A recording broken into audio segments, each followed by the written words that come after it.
Students, today we will study the first chapter of our history, that is Indus Valley Civilization.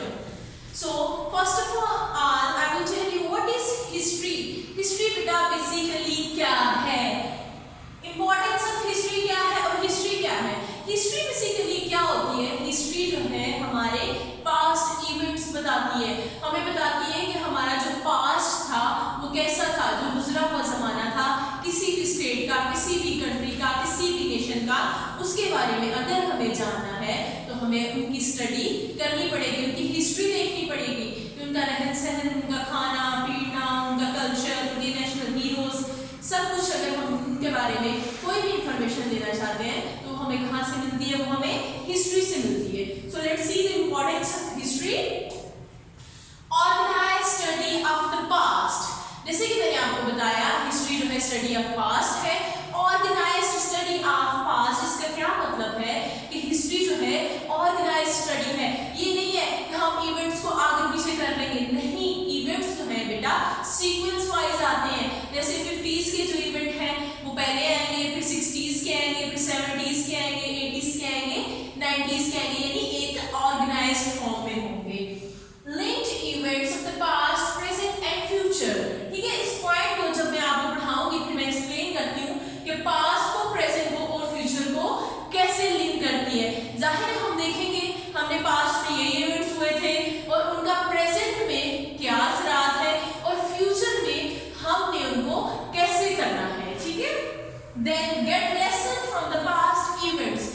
और हमें history हम basically इसलिए भी पढ़ते हैं कि हम अपना जो गुजरा हुआ वक्त है, हमारा पास्ट है, उससे सबक हासिल करें और फ्यूचर में हमारी जो प्लानिंग है वो बहुत अच्छी हो. ठीक है, information about dress, living, profession, rise and fall. जी, हमें किसी भी कौम, किसी भी नेशन, किसी भी कंट्री के इंफॉर्मेशन मिलती है हिस्ट्री, उनका ड्रेस, उनका लिविंग स्टाइल, उनका पेशा, उनका राइज और फॉल, यानी उनका अरूज और ज़वाल. हमें देखने के लिए किसको पढ़ना पड़ता है? हिस्ट्री को.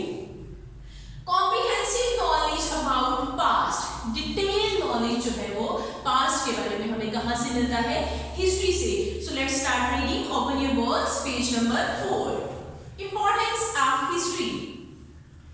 History is such an organized study of the past, as I told you before, in which it examines the results and effects of the events in the past nations. जी, कहते हैं हिस्ट्री जो है past की study है, गुजरे हुए जमाने की स्टडी है, जिसमें हम एग्जामाइन करते हैं, हम देखते हैं उसकी क्या इफेक्ट्स हैं, क्या रिजल्ट्स हैं पास्ट नेशंस में. ठीक है, past, present and future are linked like a string. String कहते हैं धागा, एक रस्सी में परोना. कहते हैं हिस्ट्री की वजह से पास्ट, प्रेजेंट और future are linked as a string.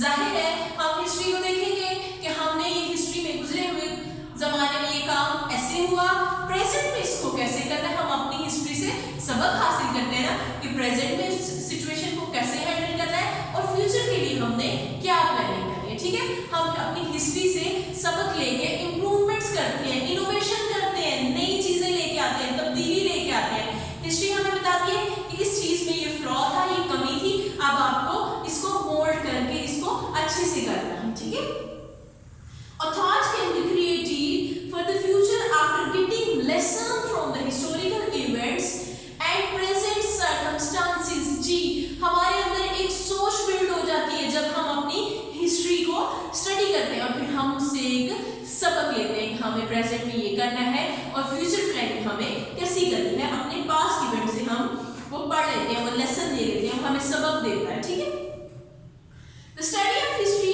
open new ways to learn. Ji, study of history open new ways to learn. Study history की study क्यों important है?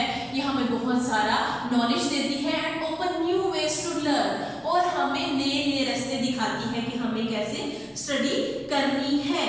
ठीक है, The map of the events of 1000 years come in the mind and we obtain information about the food, dress, living, professions, buildings, rise and fall and destruction of the nation. जी, हमारे mind में history को जब हम पढ़ते हैं तो आपके mind में एक मैप क्रिएट हो जाता है कि हजारों साल पहले लोग ऐसे थे, वो ये खाते पीते थे, उनका लिबास ये था, उनके घर ऐसे थे, उनकी हिस्ट्री ये थी.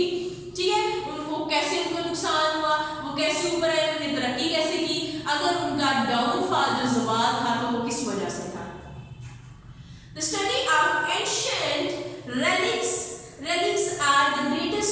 Of getting information about the past. जी, कदीम चीजें, ठीक है, उनको हम स्टडी करके अपने पास्ट के बारे में, हिस्ट्री के बारे में बहुत सी इंफॉर्मेशन ले सकते हैं, ठीक है। इंडस वैली सिविलाइजेशन, बेटे अब हम स्टडी करेंगे Indus valley civilisation. So Indus valley civilisation जो है, अगर आप कहीं भी हिस्ट्री पढ़ते हो तो दुनिया की सबसे जो कदीम यानी पुरानी तहजीब है, जो आपको रिटन डॉक्यूमेंट्स ऑफ हिस्ट्री में मिलती है, वो है इंडस वैली सिविलाइजेशन। सिविलाइजेशन का मतलब होता है तहजीब, ठीक है। तो इंडस वैली सिविलाइजेशन से पहले अगर कोई तहजीब थी, कोई सिविलाइजेशन थी, तो ऐसे रिटन हिस्ट्री में वो कोई नहीं है। अगर आप किसी ओल्डेस्ट सिविलाइजेशन को पढ़ते हो रिटन हिस्ट्री में, तो वो कौन सी है? Indus valley civilisation. Oldest civilisation, सबसे पुरानी कदीम सिविलाइजेशन है, ठीक है, तहजीब है। Region irrigated mainly by Indus river. जी, यहाँ का जो रीजन था, पहले लोग क्या करते थे, जहाँ पे दरिया का पानी जो था वो सैराब करता था उनके खेतों को, वहां पे वो रिहाइश बना लेते थे, रहना स्टार्ट कर लेते थे। तो दरियाए रावी के करीब जो है ये रहती थी, ये सिविलाइजेशन थी। Found in Mohenjodaro and Harappa. Mohenjodaro और हड़प्पा बेटा टू प्लेसेस हैं, वहां पे ये जो सिविलाइजेशन है रहते थे। मोहनजोदाड़ो जो है वो सिंध में है और हड़प्पा पंजाब में है, साहिवाल के पास, ठीक है। 1500 additional settlements discovered in Pakistan and western India. जी, मोहनजोदाड़ो और हड़प्पा जो है वो फेमस है इंडस वैली सिविलाइजेशन के लिए, लेकिन 1500 ऐसी सेटलमेंट कहते हैं लोगों की आबादकारी जहां लोग सेटल्ड होते हैं। 1500 जो दूसरी सेटलमेंट है यानी इंडस वैली सिविलाइजेशन की, वो भी थे। 1500 और जगह भी थी जहां वो रहते थे, लेकिन वो इतनी फेमस नहीं है हिस्ट्री में। मोहनजोदाड़ो और हड़प्पा जो है वो ज्यादा फेमस है, ठीक है। और वो कहाँ थी? पाकिस्तान और वेस्टर्न इंडिया में 50 एडिशनल सेटलमेंट्स थे।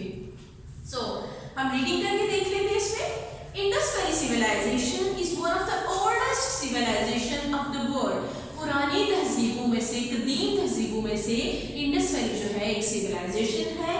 The region where this civilization was developed had been irrigated mainly by the river Indus and the tributary rivers. जी, दरियाए सिंध जो है मेनली इन इलाकों को सैराब करता था, और जो दूसरे दरिया थे, ठीक है, इसके साथ बहते थे, रावी हो गया, चिनाब हो गया, वो भी इनकी जमीनों को काश्तकारी के लिए सैराब करता था, ठीक है। The sign of the civilization are found in Sindh and Mohenjo-daro. As I tell you before, कि सिंध में मोहनजोदाड़ो जो है वहां पे इनकी निशानियां जो है वो मिलती हैं, एंड इन पंजाब, और पंजाब में भी मिलती है, along with the river Ravi in Harappa. दरियाए Ravi के पास हड़प्पा के मुकाम पे, जो कि साहिवाल वाली साइड पे है, वहां पे भी इनकी जो निशानियां हैं इंडस वैली सिविलाइजेशन की वो मिलती है, ठीक है। About 1500 additional settlements and signs of this civilization have been discovered in Pakistan and Western India. और 1500 ऐसी सेटलमेंट हैं जो पाकिस्तान और वेस्टर्न इंडिया में पाई जाती है, लेकिन वो इतनी फेमस नहीं है।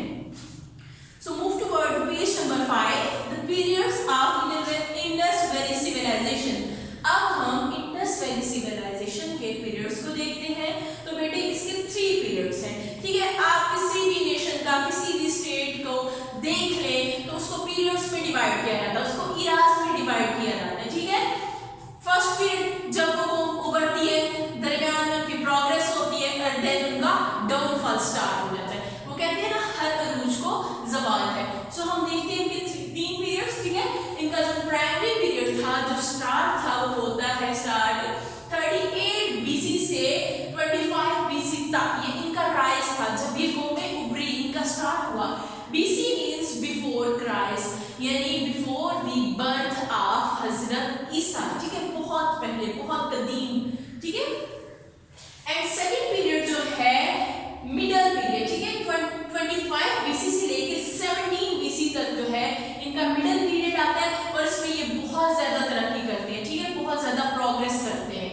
और लास्ट पीरियड जो है इनका स्टार्ट होता है 17 BC से लेके 1300 BC तक, जिसमें ये ज़वाल पज़ीर हो जाते हैं, इनका डाउनफॉल स्टार्ट हो जाता है। So let's start reading page number 5, first paragraph. The Indus Valley civilization consisted of 3 periods.